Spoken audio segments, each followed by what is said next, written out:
दोस्तों, मैं सुनाने जा रहा हूँ हरिशंकर परसाई का व्यंग ठिठुरता हुआ गणतंत्र। इसी नाम से सन 1970 में परसाई जी का एक व्यंग संग्रह प्रकाशित हुआ था। यह व्यंग उसी संग्रह में संकलित है। 4 बार मैं गणतंत्र दिवस का जलसा दिल्ली में देख चुका हूँ। 5वीं बार देखने का साहस नहीं।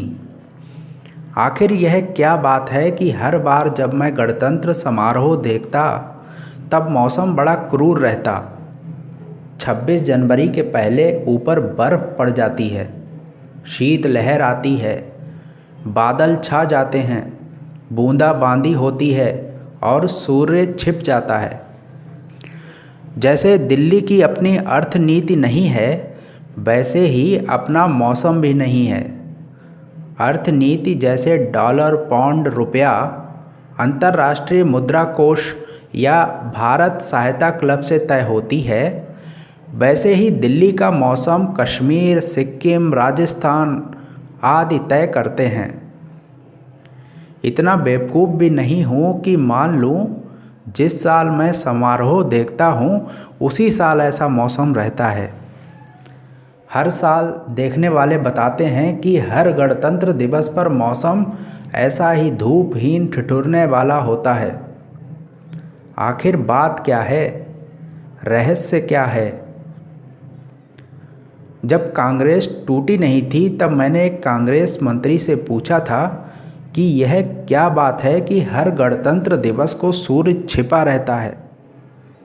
सूर्य की किरणों के तले हम उत्सव क्यों नहीं मना सकते? उन्होंने कहा, जरा धीरज रखिए, हम कोशिश में लगे हैं कि सूर्य बाहर आ जाए, पर इतने बड़े सूर्य को बाहर निकालना आसान नहीं है, वक्त लगेगा। हमें सत्ता के कम से कम 100 वर्ष तो दिए। सूर्य को बाहर निकालने के लिए 100 वर्ष दिए, मगर हर साल उसका कोई छोटा कोना निकलता तो दिखना चाहिए। सूर्य कोई बच्चा तो है नहीं जो अंतरिक्ष की कोख में अटका है, जिसे आप एक दिन ऑपरेशन करके निकाल देंगे।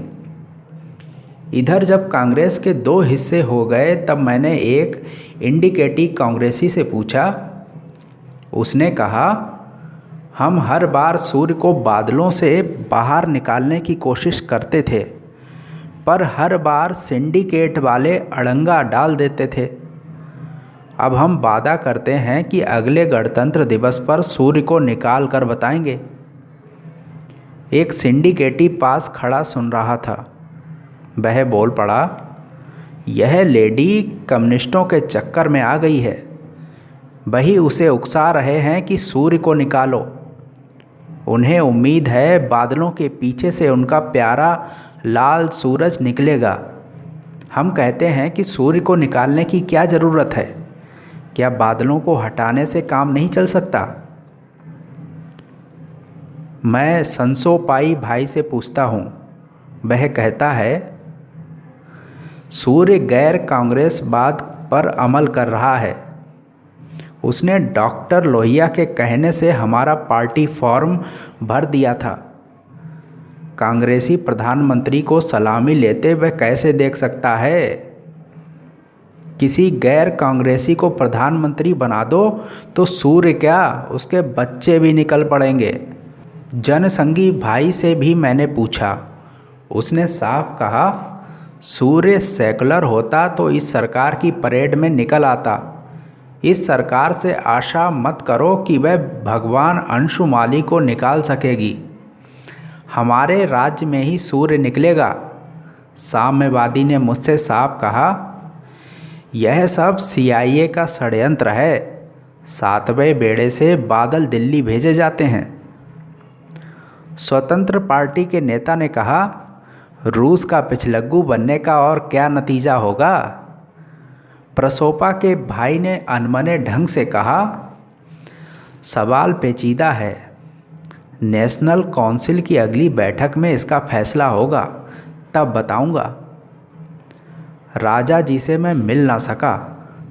मिलता तो वह इसके सिवा क्या कहते कि इस राज में तारे निकलते हैं, यही गनीमत है। मैं इंतज़ार करूँगा जब भी सूर्य निकले। स्वतंत्रता दिवस भी तो भरी बरसात में होता है। अंग्रेज बहुत चालाक हैं। भरी बरसात में स्वतंत्र करके चले गए। उस कपटी प्रेमी की तरह भागे जो प्रेमिका का छाता भी ले जाए। वह बेचारी भीगती बस स्टैंड जाती है तो उसे प्रेमी की नहीं, छाता चोर की याद सताती है। स्वतंत्रता दिवस भीगता है और गणतंत्र दिवस ठिठुरता है। मैं ओवर कोट में हाथ डाले परेड देखता हूँ। प्रधानमंत्री किसी विदेशी मेहमान के साथ खुली गाड़ी में निकलती हैं। रेडियो टिप्पणीकार कहता है, घोर करतल ध्वनि हो रही है। मैं देख रहा हूँ, नहीं हो रही है। हम सब तो कोर्ट में हाथ डाले बैठे हैं। बाहर निकालने का जी नहीं होता, हाथ अकड़ जाएंगे। लेकिन हम नहीं बजा रहे हैं, फिर भी तालियां बज रही हैं। मैदान में ज़मीन पर बैठे वे लोग बजा रहे हैं जिनके पास हाथ गरमाने के लिए कोट नहीं है। लगता है गणतंत्र ठिठुरते हुए हाथों की तालियों पर टिका है। गणतंत्र को उन्हीं हाथों की ताली मिलती हैं जिनके मालिक के पास हाथ छिपाने के लिए गर्म कपड़ा नहीं है। पर कुछ लोग कहते हैं गरीबी मिटनी चाहिए। तभी दूसरे कहते हैं ऐसा कहने वाले प्रजातंत्र के लिए खतरा पैदा कर रहे हैं। गणतंत्र समारोह में हर राज्य की झांकी निकलती है। ये अपने राज्य का सही प्रतिनिधित्व नहीं करती। सत्यमेव जयते हमारा मोटो है, मगर झांकियाँ झूठ बोलती हैं। इनमें विकास कार्य, जनजीवन, इतिहास आदि रहते हैं। असल में हर राज्य को उस विशिष्ट बात को यहाँ प्रदर्शित करना चाहिए जिसके कारण पिछले साल वह राज्य मशहूर रहा। गुजरात की झांकी में इस साल दंगे का दृश्य होना चाहिए। जलता हुआ घर और आग में झोंके जाते बच्चे। पिछले साल मैंने उम्मीद की थी कि आंध्र की झांकी में हरिजन जलते हुए दिखाए जाएंगे, मगर ऐसा नहीं दिखा। यह कितना बड़ा झूठ है कि कोई राज्य दंगे के कारण अंतर्राष्ट्रीय ख्याति पाए लेकिन झांकी सजाए लघु उद्योगों की। दंगे से अच्छा गृह उद्योग तो इस देश में दूसरा है नहीं। मेरे मध्य प्रदेश ने 2 साल पहले सत्य के नज़दीक पहुंचने की कोशिश की थी। झांकी में अकाल राहत कार्य बतलाए गए थे, पर सत्य अधूरा रह गया था। मध्य प्रदेश उस साल राहत कार्यों के कारण नहीं, राहत कार्यों में घपले के कारण मशहूर हुआ था। मेरा सुझाव माना जाता तो मैं झांकी में झूठे मास्टर रोल भरते दिखाता। चुकारा करने वाले का अंगूठा हजारों मूर्खों के नाम के आगे लगवाता। नेता, अफसर, ठेकेदार के बीच लेन देन का दृश्य दिखाता। उस झांकी में वह बात नहीं आई। पिछले साल स्कूलों की टाट पट्टी कांड से हमारा राज्य मशहूर हुआ। मैं पिछले साल की झांकी में यह दृश्य दिखाता। मंत्री, अफसर वगैरह खड़े हैं और टाट पट्टी खा रहे हैं। जो हाल झांकियों का वही घोषणाओं का। हर साल घोषणा की जाती है कि समाजवाद आ रहा है, पर अभी तक नहीं आया। कहाँ अटक गया? लगभग सभी दल समाजवाद लाने का दावा करते हैं, लेकिन वह नहीं आ रहा। मैं एक सपना देखता हूँ, समाजवाद आ गया है और बस्ती के बाहर टीले पर खड़ा है।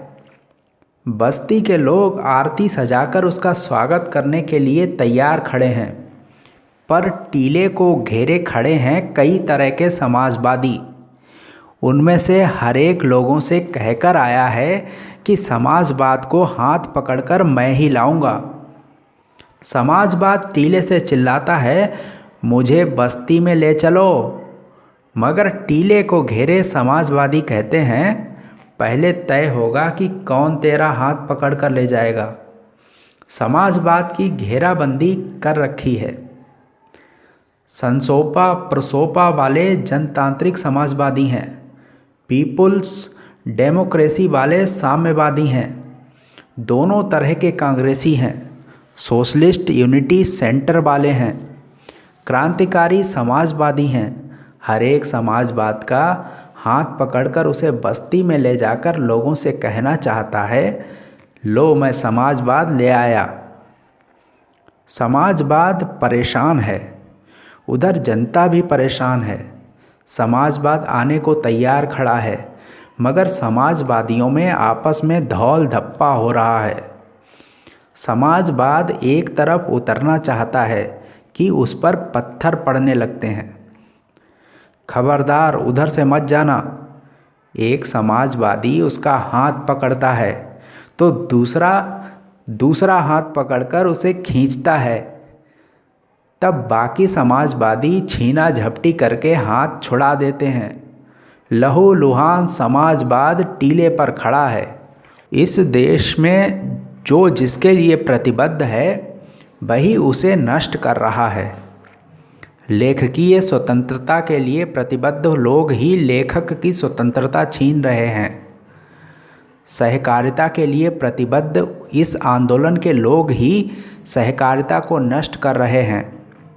सहकारिता तो एक स्पिरिट है, सब मिलकर सहकारिता पूर्वक खाने लगते हैं और आंदोलन को नष्ट कर देते हैं। समाजवाद को समाजवादी ही रोके हुए हैं। यूँ प्रधानमंत्री ने घोषणा कर दी है कि अब समाजवाद आ ही रहा है। मैं एक कल्पना कर रहा हूँ, दिल्ली में फरमान जारी हो जाएगा, समाजवाद सारे देश के दौरे पर निकल रहा है, उसे सब जगह पहुंचाया जाए, उसके स्वागत और सुरक्षा का पूरा बंदोबस्त किया जाए। एक सचिव दूसरे सचिव से कहेगा, लो ये एक और वीआईपी आ रहे हैं, अब इनका इंतज़ाम करो, नाक में दम है। कलेक्टरों को हुक्म चला जाएगा, कलेक्टर एसडीओ को लिखेगा, एसडीओ तहसीलदार को, पुलिस दफ्तरों में फरमान पहुँचेंगे, समाजवाद की सुरक्षा की तैयारी करो। दफ्तरों में बड़े बाबू छोटे बाबू से कहेंगे, काहे हो तिवारी बाबू, एक कोई समाजवाद वाला कागज़ आया था ना, जरा निकालो। तिवारी बाबू कागज़ निकाल कर देंगे। बड़े बाबू फिर से कहेंगे, अरे वह समाजवाद तो परसों ही निकल गया, कोई लेने नहीं गया स्टेशन। तिवारी बाबू तुम कागज़ दबा कर रख लेते हो, बड़ी खराब आदत है तुम्हारी। तमाम अफसर लोग चीफ सेक्रेटरी से कहेंगे, सर समाजवाद बाद में नहीं आ सकता, बात यह है कि हम उसकी सुरक्षा का इंतज़ाम नहीं कर सकेंगे। दशहरा आ रहा है, दंगे के आसार हैं, पूरा फोर्स दंगे से निपटने में लगा है। मुख्य सचिव दिल्ली लिख देगा, हम समाजवाद की सुरक्षा का इंतज़ाम करने में असमर्थ हैं, उसका आना अभी मुलतवी किया जाए।